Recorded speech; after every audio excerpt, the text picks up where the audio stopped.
할렐루야, 반갑습니다. 오늘은 하늘 군대의 군복 피 뿌린 옷이란 제목으로 주님의 마음을 함께 나누고자 합니다. 요한계시록 19장 11절에서 15절까지 말씀입니다. 또 내가 하늘이 열린 것을 보니 보라, 백마와 탄 자가 있으니 그 이름은 충신과 진실이라. 그가 공의로 심판하며 싸우더라. 그 눈이 불꽃 같고 그 머리에 많은 면류관이 있고 또 이름 쓴 것이 하나가 있으니 자기밖에는 아는 자가 없고, 또 그가 피 뿌린 옷을 입었는데 그 이름은 하나님의 말씀이라 칭하더라. 하늘에 있는 군대들이 희고 깨끗한 세마포를 입고 백마를 타고 그를 따르더라. 아멘. 하늘이 열립니다. 7년 환란의 막바지에 하늘문이 열리는 거죠. 차원의 문이, 영계의 차원의 문이 열리게 되는 것입니다. 백마와 탄자가 있는데 그 이름은 충신과 진실이라 그랬습니다. 바로 주님이시죠. 아버지 말씀이 온전히 순종하신 충신의 모습이고, 또한 생명까지 드리면서 진실하게 행하신 바로 주님의 모습을 그대로 표현하고 있는 것입니다. 공의로 심판하며 싸우더라 했습니다. 이 세상을 심판하는 기준도 영계의 법칙인 하나님의 말씀인 것입니다. 눈이 불꽃 같고 했습니다. 세상의 모든 것을 꿰뚫어 보시는 심판주 주님의 눈을 의미합니다.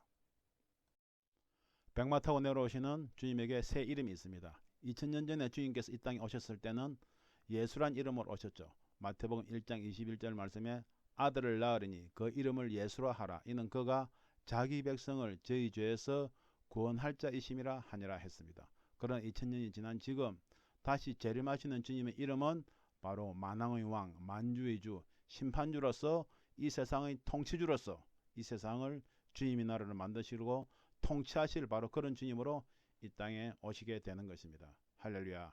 하늘에 있는 군대들이라고 했습니다. 당연히 총사령관은 주님이시죠. 그리고 14만 4천 인받은 자들, 어린 양의 신부들이 그 주위를 호위하게 됩니다. 그리고 그 바깥을 천군 천사들이 동서남북 상화를 둘러싸고 호위하면서 이 땅에 내려오게 되는 것입니다. 얼마나 영광스러운 장면이겠습니까? 주님께서 피 뿌린 옷을 입고 계시는데 바로 피 뿌린 옷은 하나님의 말씀이라 칭하더라 했습니다. 말씀 하나하나에는 주님의 피가 묻어있죠. 바로 능력, 권능, 권세를 바로 의미하게 됩니다. 요한복음 19장을 보게 되면 이 피 뿌린 옷을 구체적인 의미가 나오게 됩니다. 아르마대 사람 요셉이 예수의 제자나 유대인을 두려워하여 언유하더니 이 일 후에 빌라도더러 예수의 시체를 가져가기를 구하며 빌라도가 허락하는지라. 이에 가서 예수의 시체를 가져가니라. 아르마대 사람 요셉, 선한 사람이 바로 예수의 시체를 가져오게 되죠. 그러니까 일찍 예수께 밤에 나왔던 니고데모도 몰약과 치망 섞은 것을 100건쯤 가지고 나온지라. 니고데모도 와서 돕게 됩니다. 참 아르마대 사람 요셉과 니고데모는 선한 사람이죠. 이에 예수의 시체를 가져다가 유대인의 장례법대로 그 향품과 함께 세마포로 쌌더라 했습니다. 하얀 세마포를 가져다가 주님 시체를 둘러싸는 겁니다. 하얀 주님의 수의가 세마포에 주님의 보혈로 붉게 물들면서 바로 핏분옷이 되는 것이죠. 아기 예수님을 둘러쌌던 강보는 바로 세마포로 된 낡은 제사장복이라고 이스라엘 사람들은 알고 있습니다. 제사장복으로 바로 이 땅에 태어나셨던 아기 예수님의 강보로 삼았던 것이죠. 바로 주님께서 세마포로 시신이 둘러싸질 것을 그대로 예언했던 그런 모습들이죠. 깨끗한 세마포 영적인 의미는 계시록 19장 8절에 성도들이 옳은 행실이라 했습니다. 우리가 즐거워하고 크게 기뻐하여 그에게 영광을 돌리세. 어린 양의 혼인기약이 이르렀고 그 아내가 예비하였으니 그에게 허락하사 빛나고 깨끗한 세마포를 입게 하셨은즉 이 세마포는 성도들의 옳은 행실이라 하더라. 천사가 내게 말하기를 기록하라. 어린 양의 혼인잔치에 청함을 입은 자들이 복이 있도다 하고, 또 내게 말하되 이것은 하나님의 참되신 말씀이로다 하기로. 할렐루야. 어린 양의 혼인잔치가 얼마나 영광스럽고 중요한 자리 같으면 하나님 말씀은 당연히 참된 말씀인데도 불구하고 천사가 더 강조해서 어린 양의 혼인잔치에 청함을 입은 자들이 복이 있도다 하고 하나님의 참되신 말씀이라 하고 또 다시 한 번 더 강조를 하겠습니까? 하나님의 참되신 이 말씀 그대로 어린 양의 혼인잔치에 다 들어가게 되시는 여러분들 되시길 주님의 이름으로 축원드립니다. 깨끗한 세마포는 성도들이 옳은 행실입니다.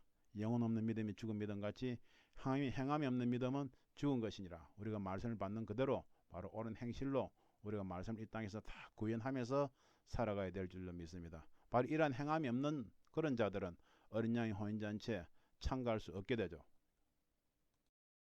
말씀이 임하면 주님의 보혈이 우리에게 뿌려지고 심령이 깨끗해지면 성령의 기름이 부어지고 반드시 아버지 나라와 애를 위해 살고자 하는 거룩한 열정이 솟아오르게 됩니다.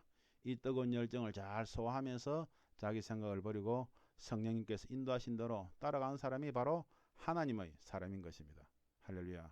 이 사람들은 여자로 더불어 더럽히지 아니하고 세상의 미혹에 넘어가지 아니했다고 말이죠. 죄를 짓지 아니했다고 말이죠. 정절이 있는 자라 어린 양이 어디를 인도하든지 따라가는 자며 했습니다.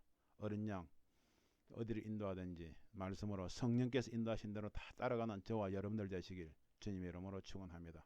행함이 중요한 것입니다.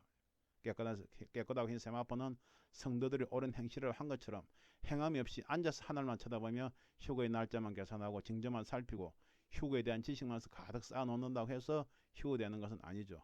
휴거를 절대 쉽게 생각하지 마시기 바랍니다. 이러한 말씀을 전하는 저도 두려운 마음으로 전하고 있습니다. 피 뿌린 옷은 바로 하늘 군대의 군복이고 전투복입니다. 이것을 입고 공의를 심판하며 싸우도록 했습니다. 영계의 법칙인 말씀이 바로 기준이고 능력이 되는 것이죠. 할렐루야. 이것이 바로 주님의 입에서 나오는 망굴치는 이한금이고 세상을 다스리는 바로 철장 권세인 것입니다. 하나님의 사람들 하늘 군대는 매일매일 주님의 피를 바가지로 뒤집어 쓰면서 옳은 행실로 살아가시기 바랍니다. 넘어지더라도 매일매일 다시 일어나서 주님을 바라보시기 바랍니다. 그러면 자연스럽게 의의 옷, 능력의 옷, 찬송의 옷, 겸손의 옷이 입혀지면서 바로 예수 그리스도로 피 뿌린 옷으로 깨끗하고 흰 세마포로 입게 되는 것입니다. 할렐루야.